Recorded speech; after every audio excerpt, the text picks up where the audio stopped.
All right, one of the least pleasant things to do if you're not feeling filthy enough from changing the oil. What I'm doing now is taking my shop vac and vacuuming out the bilge. What I'm doing now is taking my shop vac and vacuuming out the bilge.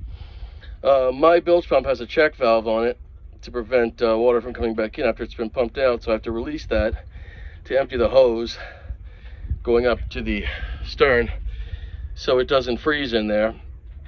Anyway, I've got about a bucket out of there. I got some more to do. Nasty bilge water.